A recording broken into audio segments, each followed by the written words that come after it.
I made every mistake DAWless has to offer.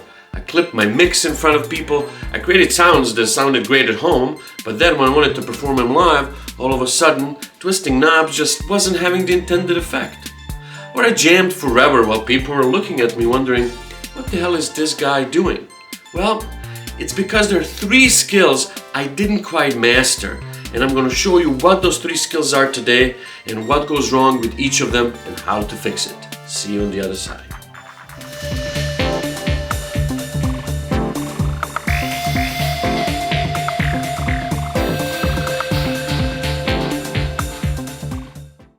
Here's the thing that nobody tells you when you leave the DAW. There's lots of stuff that computer program is doing for you. And once you go out and are dealing with hardware, you need to do all this stuff yourself. You need to become an audio engineer, you need to become a sound designer, and you need to become a music composer. And there's so many mistakes on the road to perfecting each of these. I made most of them, and I want to save you years of headaches on your end. So let's get into it, going through all 3 hats, and I'm going to illustrate what can go wrong and how you can fix it. The problem, most DAWless musicians obsess over only one and neglect the other 2, and often we as people just like to do what's fun and what we're good at and neglect what we're not so good at. That's exactly stuff that we need to master, and I'm going to suggest some drills for you by the end of this video to help you on your DAWless journey. If you like this content and if this is something for you, please subscribe and click the notification icon. I'm DAWless, and I see you on the other side. Alright, 3 hats every DAWless performer or producer must learn to wear, and often 1 or 2 out of the 3 are neglected. So, hat number 1, being an audio engineer.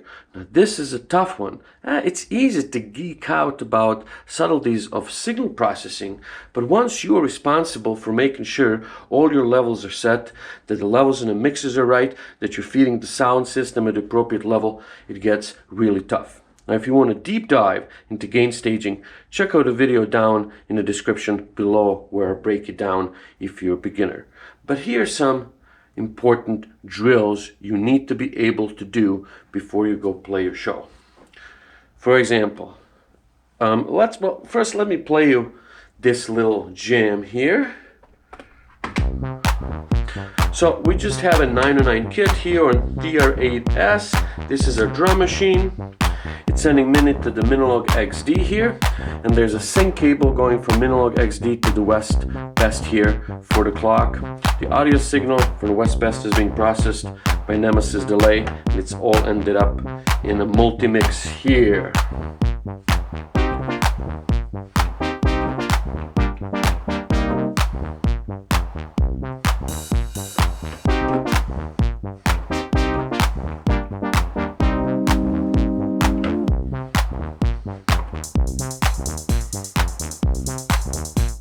So let's hear the West Best.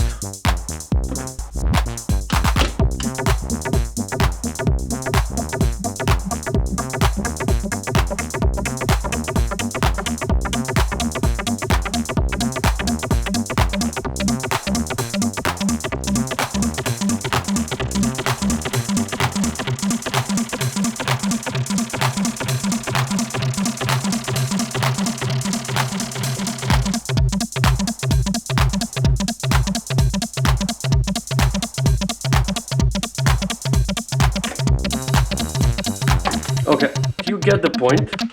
So, this is what we're working with. So how can we make sure that the levels of all this stuff going in here are correct? Well, we have 3 points of action. The volume, the level of audio coming out of these machines. We have the signal boost we can apply from the mixer at 2 places.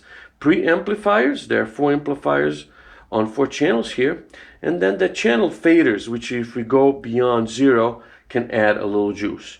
We can also do that with a master fader, but a good policy is not to screw around with this one. So let's start with the drums and put all these gains and faders down. Okay, This is a virtual analog machine, so it's basically a digital output. It's going into these two channels. Because this is stereo, we want to make sure to pan the left hard left and the right hard right. So if I play, we can't hear anything. Now, our main fader is on unity gain, meaning the mixer is just letting the signal through at the rate, at the strength it's coming in. So, let's check the drums. Play. They're coming in here. The preamps are down. Let's put this in unity. So this is about the strength of the signal coming in. Mixer is not doing anything. If you can, use the preamps because they tend to be a better amplification than the rest on most mixers, and they can add a little color. You're shooting from -6 to -12. So I'm kind of kissing 0 here, and that's fine for now. Now this is not the 0 on your DAW, which is actually a maximum level that can be processed in your DAW, right? This is a true analog 0, meaning that there's no boost being applied to the signal. Maybe you want a little boost for color, but not too much, okay? So that's our drums. Now Minilog XD, it's being fed in here. There's no preamplifier here, so this is our only gain. Okay, we are looking at 0.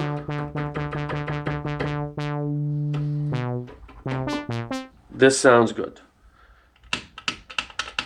Oh, we are red here. Why are we red here? Well, I can see these preamplifiers are way too hot here. Put those down. So these are unity gain now. Around 0. Volume here is a max. This is an analog synth, but because it's pretty weak, we also end up maxing out the output here. You always want to maximize the output from the original source because any amplification applied later will tend to boost the noise and it's basically gonna decrease your usable range. Okay? Maybe I like a little gain here and then we'll reduce these.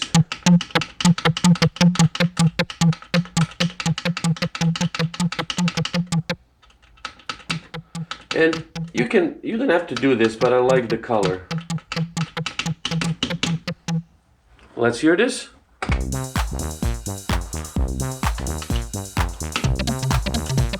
So this is already mixed well. In other words, levels are pretty cool. So maybe we want this a little bit louder. Maybe we want drums a little quieter, but that's the stuff that we can deal with later on in terms of mixing. So the goal here is, right, is when this is a maximum, it's not going to screw up your whole picture. Because if we go crazy with this, it's still going to be loud. And if I decrease it in a mix here, I know when I put it on max, it's still gonna be okay. It's not overwhelming the signal. So do spend some time working on this. Record your mix, listen to it, listen for any clipping. Or take your setup like this and put all the volumes and all the gains on minimum and see how long it takes you to go from 0 to something that sounds half decent. That is your audio engineer hat. All right, number 2, sound design. Now that's the one that I thought I was really good at. I know something about sound design. Well, it turns out it is very tricky in the DAWless realm. You're probably not going to work with lots of sounds, so those sounds have to be right sounds and they have to work well together. You're also not going to doing endless EQing and processing, so the sounds have to work together right out of the gate. So let's just look at this kick and bass for a second.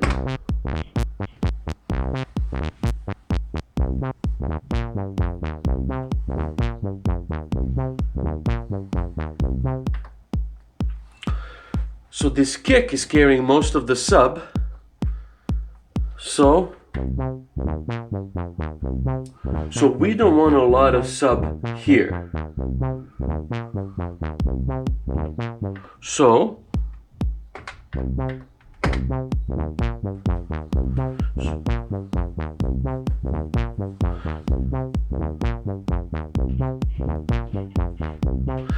you can hear what's happening. Basically, here's too much bass. Boo. Boo. So, both things are fighting for the same territory. That's not good. What can we do to fix that? We can tune up the kick.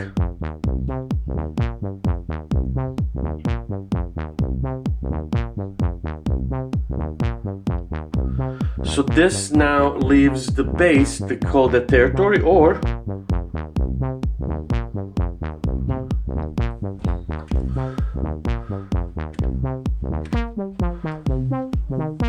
but not a bass anymore.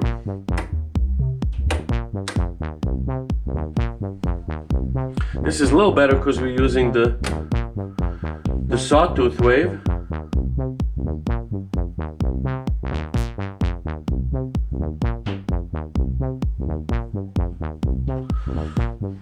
So this is tricky. We could reduce the velocity of this or even skip the first note.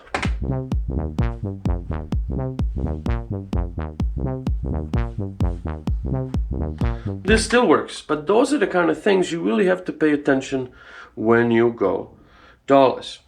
This synth is really cool for sound design because it can basically create lots of sound for live manipulation. So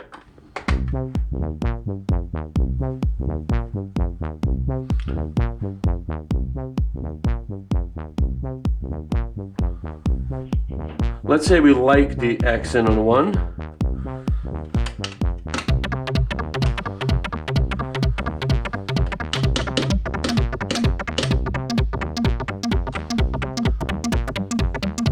So now, by having the wave folded, it's staying out of the way of this bass. If we're here, now this is all fighting, not good, right? This is fighting this is fighting this. So we go somewhere like here, we maybe decrease the resonance.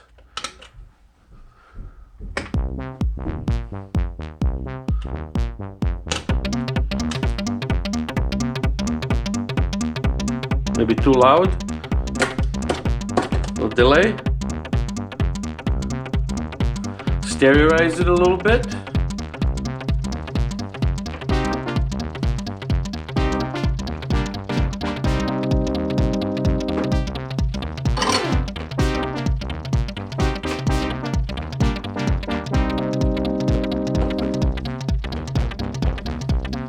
Okay, so you see how this can work, right? So a good challenge for you is to just take 3 sounds and see if you can make them work well together.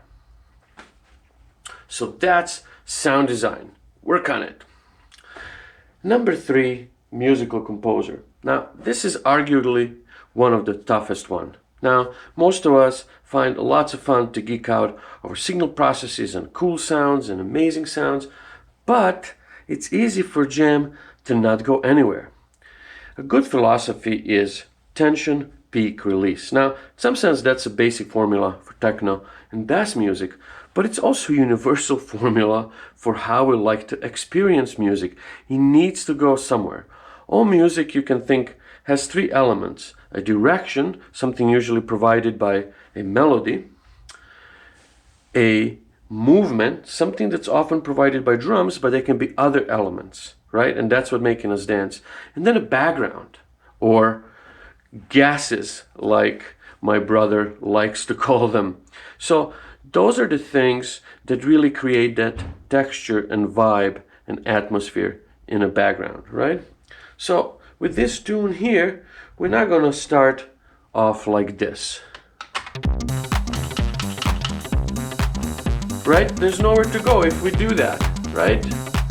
Nowhere to go. We're at our peak. We started our peak. So how can we do better? Well, Let's start with a hint of a bass and just clap and kick. Right? So here's something that we can dance to already and has lots of room to go.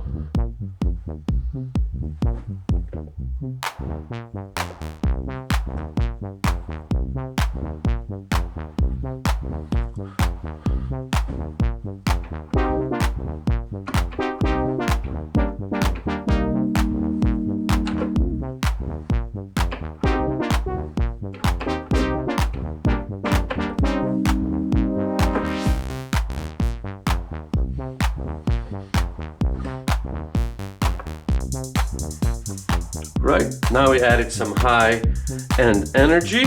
We still haven't used this synth. Maybe we'll start this synth completely wet in a delay, more as background texture.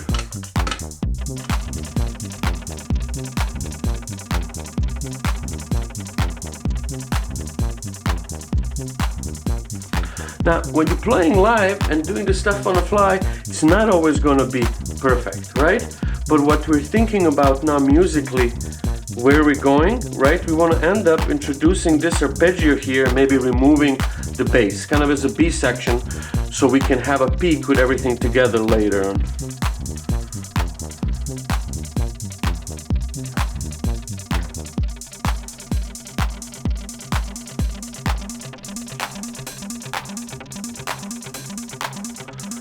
We'll fill out the note length.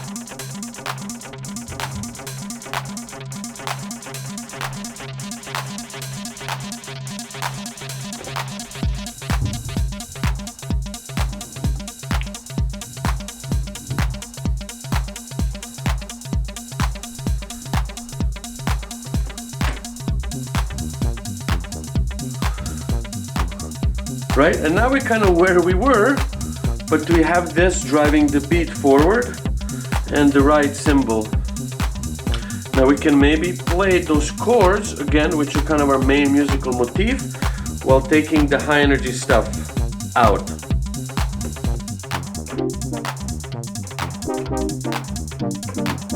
Because the filter is down, we also have somewhere to go with this.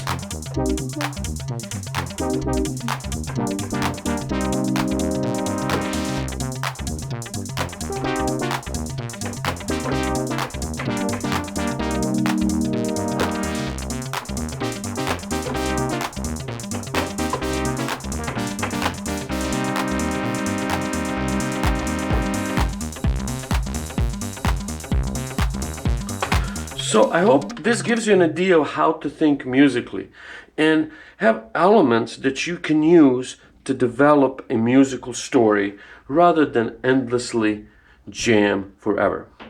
Even if you're not that savvy in music theory, harmony, or melody, you can do something like this. Just take one chord,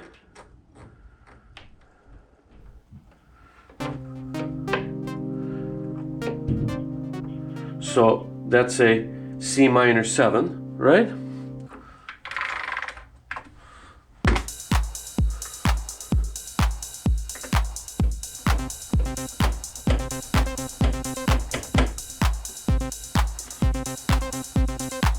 This is one note, but it's changing here doing the arps. Already something, right? We know we're in key. And if we play the other notes from the chords, it's going to be okay. Let's try this.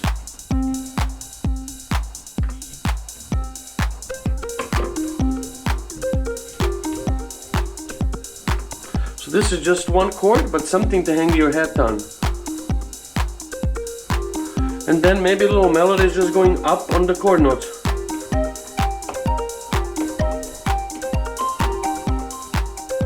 Same notes, up and down.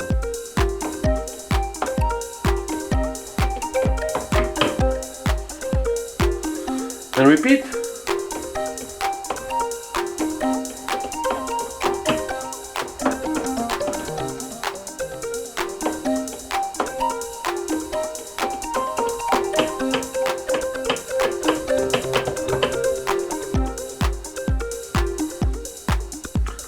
So This doesn't have to be complicated, but you do need to think musically and work on it. Well, that's it, folks. I hope this was helpful. Please let me know down in the comments kind of stuff you're working on. See you on the other side. That's it, folks. I really hope this saves you some serious time behind the scenes. And check out the description below, because I have links to more videos that get in depth to gain staging, arranging, and sound design. See you on the other side.